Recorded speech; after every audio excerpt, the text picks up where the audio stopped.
আসসালামু আলাইকুম প্রিয় ভিউয়ার্স। বিজ উইথ কাদের আরো একটি নতুন ভিডিওতে আপনাদের সবাইকে স্বাগত। আপনারা হয়তো নিউজ চ্যানেল বা ফেসবুক বা ইউটিউবের মাধ্যমে জেনে গেছেন যে বাংলাদেশ ব্যাংক মার্কেট থেকে হঠাৎ করে ডলার কেনা শুরু করছে। অর্থাৎ কিছুদিন আগেও বাংলাদেশ ব্যাংক মার্কেটে ডলার দিচ্ছিল, কিন্তু হঠাৎ করে বাংলাদেশ ব্যাংক মার্কেট থেকে ডলার ওঠানো শুরু করছে। কিন্তু কেন?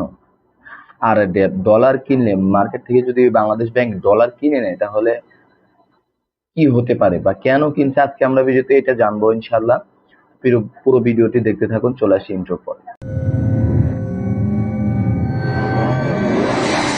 প্রিয় ভিউয়ার্স, একটা দেশের ব্যাংক অর্থাৎ বাংলাদেশ ব্যাংক হোক বা কোনো দেশের রিজার্ভ ব্যাংক হোক, সেটা বাংলাদেশ থেকে তার মার্কেট থেকে ডলার কখন কিনে এবং কখন বিক্রি করে এবং সেটার পিছনের কারণ আমরা অ্যানালাইসিস করে কয়েকটা কারণ আমরা বের করতে পারি। তার মধ্যে বাংলাদেশ কিছু নির্দিষ্ট কারণের জন্য ডলার কিনছে এবং অন্যান্য দেশ বিশেষ করে এই চারটা কারণের জন্য, চারটা বা পাঁচটা কারণের জন্য ডলার কিনছে। এখন তার মধ্যে কি কি কারণগুলো, কি কি এগুলো জানলে আপনি বুঝতে পারবেন। কারণগুলোর মধ্যে প্রথম দিকে আছে যে স্টেবিলিটি, মুদ্রার স্টেবিলিটি রক্ষা করা। অর্থাৎ যখন ডলার বিক্রি করে, অর্থাৎ বাংলাদেশ ব্যাংক যখন ডলার বিক্রি করে তখন ডলারের সংকট থাকে বিধায় রিজার্ভ থেকে ডলার গুলো বিক্রি করে বাংলাদেশের যেসব বাণিজ্যিক ব্যাংক আছে তাদের কাছে। আবার যখন রিজার্ভে ডলার সংকট থাকে তারপরেও যখন আবার মার্কেটে ডলার প্রবাহ বৃদ্ধি পেয়ে যায় তখন আবার ডলারটা কিনে নেয়। এটার কারণ হচ্ছে যে যখন ডলারটা বাজারে চলে আসবে তখন ডলারের বিপরীতে টাকার মানটা বৃদ্ধি পেয়ে যাবে, অর্থাৎ মুদ্রার মান।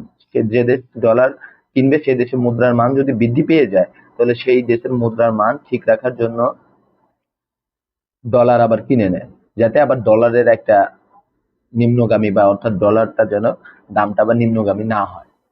আর এটার মেইন কারণ হচ্ছে যে একটা মুদ্রার মান ঠিকঠাক ভাবে ধরে রাখা। আর এটার আরেকটা কারণ হচ্ছে বাংলাদেশ ব্যাংক কিন্তু আইএমএফ থেকে লোন নেয়, অর্থাৎ বাংলাদেশ আইএমএফ থেকে লোন নেয়। লোনের একটা শর্ত আছে যে একটা লোয়ার রেঞ্জ, লোয়ার প্রাইস, একটা আপার প্রাইস নির্ধারণ করে স্টেবিলিটি রাখতে হয়, একটা স্ট্যান্ডার্ড রেট ধরে রাখতে হয় ডলারে। এটা ধরে রাখলে সুবিধা আছে, সেই সুবিধাগুলো হচ্ছে বৈদেশিক লেনদেন করতে সুবিধা হয়। অর্থাৎ লোয়ার প্রাইস যেটা, সেই প্রাইসের নিচে যখন ডলারের রেটটা নামতে শুরু করে তাহলে এই শর্তটা মানা হয় না। আবার যখন আপার আপার প্রাইস পার হয়ে যায় তখন আবার কিন্তু শর্তটা মানা হয়। এই জন্য আইএমএফ এর শর্ত মানার জন্য বাংলাদেশ ব্যাংক লোয়ার প্রাইসের নিচে আসলে ডলার ডলার কিনে একটা ঘাটতি তৈরি করে, যাতে ডলারের দামটা আবার বৃদ্ধি তৈরি করতে পারে, বৃদ্ধি পেতে পারে, এই জন্য কিনে।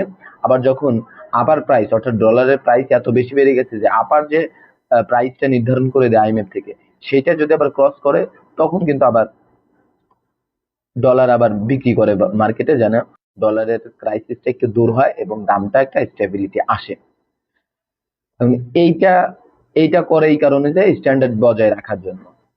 আর দ্বিতীয়ত যেটা করে, দ্বিতীয় আরেকটা কারণ হচ্ছে যে এই বাজার নিয়ন্ত্রণ করা, মার্কেট ইন্টারভেন্স।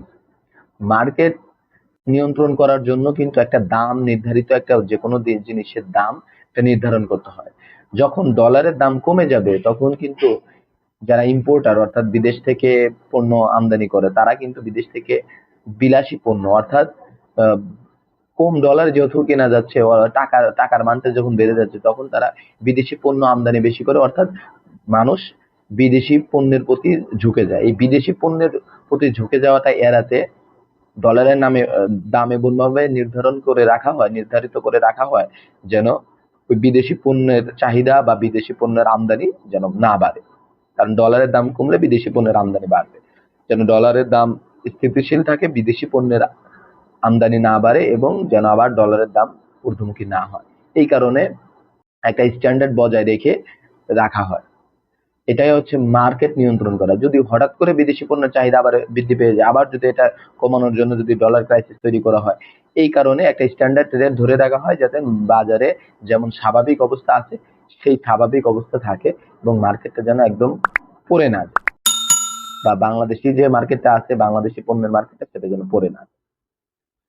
আর একটা যে কারণ সেটা হচ্ছে ডলারের দাম নিয়ন্ত্রণ করার জন্য। ডলারের দাম নিয়ন্ত্রণ করার আরেকটা কারণ হচ্ছে যে রিজার্ভের যে স্টেবিলিটি, অর্থাৎ একটা দেশের যে রিজার্ভ ঠিক রাখার জন্য ডলার কিন্তু কিনে।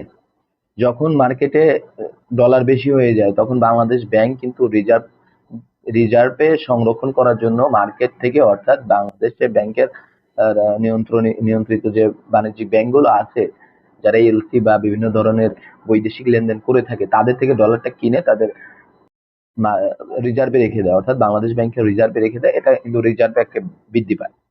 আবার যখন মার্কেটে যখন ডলারের ক্রাইসিস শুরু হয়, অর্থাৎ ডলারের দাম বাড়তে শুরু করে, তখন কিন্তু তারা আবার রিজার্ভ থেকে ডলারটা বিক্রি করে। এখন বাংলাদেশের এখন একটা ভালো সুযোগ যে ডলারের দাম কমে যাচ্ছে, এই সুযোগে বাংলাদেশ ব্যাংক এই ডলারগুলো কিনে রিজার্ভের ঘাটতিটা পূরণ করছে।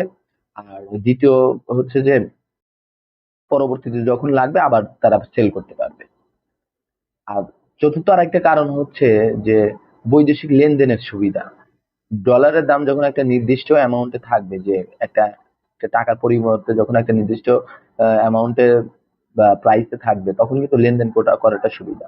অর্থাৎ প্রতিবার যখন আপ ডাউন করবে, সবসময় আপ ডাউন করার কারণে কিন্তু লেনদেন করাটা অসুবিধা হয়ে যায় বাংলাদেশ ব্যাংকের দ্বারা। অর্থাৎ বৈদেশিক যে ঋণ, বিভিন্ন জায়গায় বিনিয়োগ বা কোনো আমদানি করার জন্য যে ধরনের ইম্পোর্ট বা এক্সপোর্ট করার জন্য যে ধরনের টাকা পয়সা বাংলাদেশ ব্যাংক বা বাংলাদেশ খরচ করে, এই ধরনের খরচটা কিন্তু উঠানামার কারণে অনেক সমস্যার সম্মুখীন হয় বাংলাদেশ।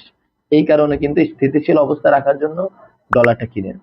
এখন অনেকেই ভাবতে পারেন যে এই যে ডলার কিনলে কারা লাভ হয় বা কারা ক্ষতিগ্রস্ত হয়, এই নিয়ে আমরা আগামী সোমবারের একটা ভিডিওতে আলোচনা করব। তো আজকের যে আলোচনাগুলো করলাম যে কেন ডলারটা বাড়ে, একটু সারসংক্ষেপ বলি।